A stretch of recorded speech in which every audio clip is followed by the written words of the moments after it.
This is a sample of the information provided as part of the flexible training resources available through HACCP.com.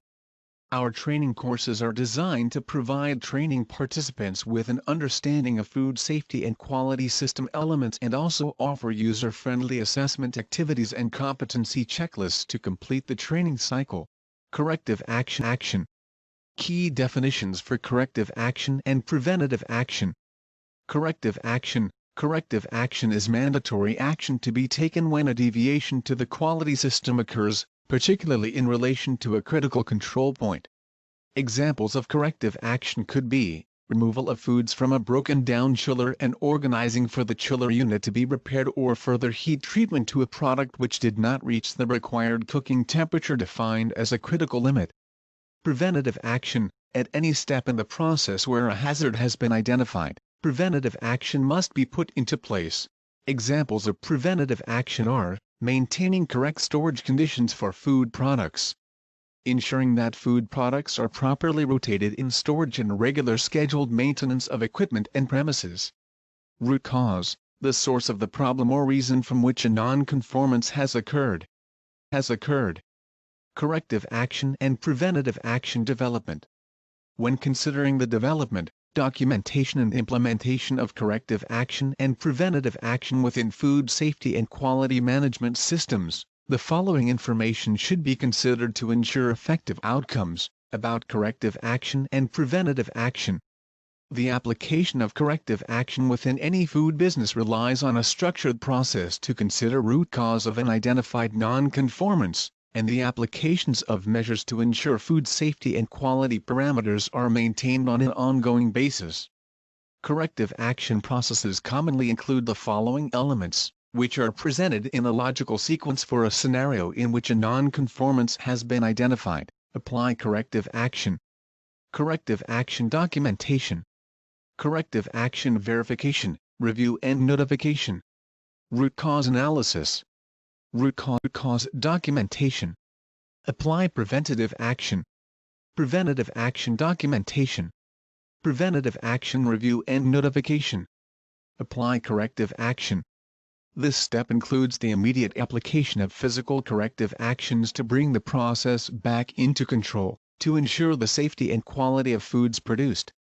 Common corrective action applications may include segregation, identification and evaluation of suspect and confirmed affected food products. Ceasing production until control has been re-established. Following specific corrective action requirements nominated within a HACCP plan where the non-conformance is related to a CCP or QCP. Initiating non-conforming product procedures and protocols. Corrective action documentation. This step includes the documentation of details of the non-conformance and applied corrective actions. Requirements commonly considered for the documentation of corrective actions include date, time and area of the non-conformance. Person who identified the non-conformance. Person responsible for the non-conformance. Person responsible for corrective action. Details of the related non-conformance and reason for the corrective action.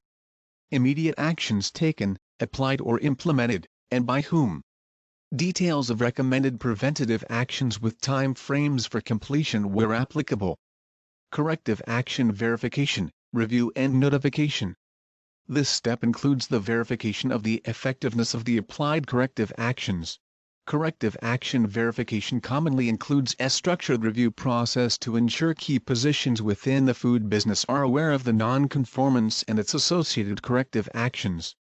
Corrective action review and notification elements may include contacting relevant parties, including senior management, customers and regulatory bodies where applicable. This process element may include the defining of time frames for full implementation of corrective action and preventative action. Root cause analysis. This step includes the conducting an analysis to define the root cause of the non-conformance. A root cause analysis activity must be used as an objective tool to determine and document the cause of the non-conformance for which corrective action has been applied. Root cause analysis must be applied in the holistic sense, including a review of potential causes such as staff interactions, including effectiveness of training and competency for required tasks related to the identified non-conformance. Resource allocations, including those for financial and human resources. Premises and equipment failures. Raw material failures, including inputs such as ingredients and packaging. Failures of prerequisite programs. Failures of approved suppliers or service providers. Failures of the HACCP systems to identify significant hazards, appropriate control measures and documented corrective actions. Failures of previous corrective actions and preventative actions. Failures of organizational structure or position descriptions. Failures of senior management against the documented food safety and quality policy. Root cause documentation. This step includes the documentation of the details of the defined root cause.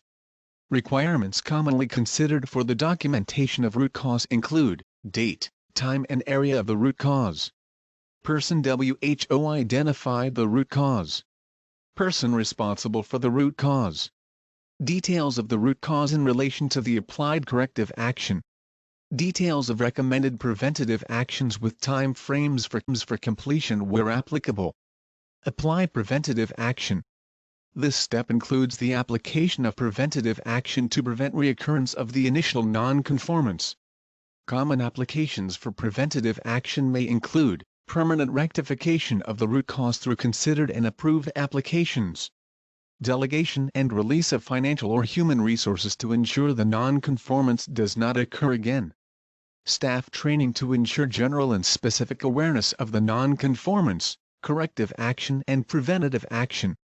Management review of the ongoing outcomes following finalization of the non-conformance through corrective action and preventative action. Preventative action documentation. This step includes the documentation of the details of the applied preventative actions. Requirements commonly considered for the documentation of corrective actions include person who identified the preventative action. Person responsible for the preventative action. Details of the related non-conformance, corrective action and reason for the preventative action. Details of decided preventative actions with time frames for completion where applicable. Preventative action review and notification. This step includes a review of corrective action and preventative action outcomes with relevant parties, including senior management, customers and regulatory bodies where applicable. A review of applied corrective actions and preventative actions should also be conducted as elements of the scheduled management review process to ensure general and specific awareness of related issues and incidents. Waivers. A waiver is a common change management tool used within food businesses where unavoidable temporary allowances are made to a defined and documented process or product. A waiver commonly takes the form of a document that includes the following information: date, time and area for the waiver or change to process or product. Person who identified the requirement for the waiver or change to process or product. Person responsible for the waiver or change to process or product. Details of the proposed waiver or change to process or product.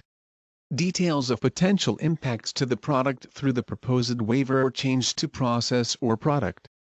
Details of potential impacts to the process through the proposed waiver or change to process or product. Details of potential impacts to safety through the proposed waiver or change to process or product. Details of potential impacts to quality through the proposed waiver or change to process or product. Details of potential impacts to the food business through the proposed waiver or change to process or product. Once formatted, waivers are commonly approved by documented signatures by key senior management and those responsible for food safety and quality. It is generally considered appropriate to apply a waiver managed changes to process or product, providing that a rational risk assessment methodology has been applied to ensure no unacceptable negative impacts or outcomes are achieved from their application. Senior management and key personnel officiate over the decision to approve a waiver. Key customers and stakeholders are also appropriately involved within the process to approve a waiver. Where customer specifications are defined for finished products or processes to which a waiver is to be applied, it is important to consider that documented approval may also be required from such customers prior to the actual application of such a waiver. Non-conforming product. It is important to ensure that items identified as non-conforming, whether they be raw materials, work in progress or finished products, are specifically covered within the product identification and traceability procedures. It is common for non-conforming product to be segregated from conforming product stock to ensure no mix-ups can occur. Non-conforming products are commonly labeled with brightly colored signage or labels to ensure they are easily identifiable. The control of non-conforming products is often linked to procedures for hold and release of such products. If your food business supplies foodstuffs manufactured to a customer's specifications, it is important to consider any specific corrective action and preventative action development requirements in relation to their items.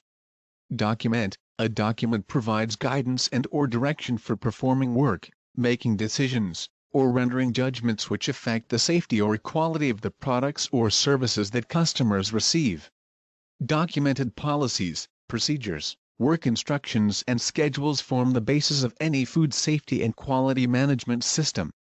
The following documentation formats may be considered to ensure ongoing compliance with specified requirements for corrective action and preventative action: corrective action and preventative action policy, corrective action and preventative action development procedures, corrective action and preventative action implementation procedures and work instructions, corrective action and preventative action monitoring procedures, corrective action and preventative action procedures. Did you know that HACCP.com includes resources that allow you to create, manage and implement GFSI and HACCP-based food safety and quality programs? Improve your food safety and quality skills and knowledge? Train and develop your team to create better food safety and quality outcomes? Find suppliers and service providers to partner with your business? The information and training resources available through HACCP.com included a variety of formats, such as website content, MP4, MP4 and text, MP3, PDF and slideshow. Are you ready to take the next step in your food compliance journey? Visit HACCP.com today to create your profile and access the full versions of our food safety and quality information packages and much more.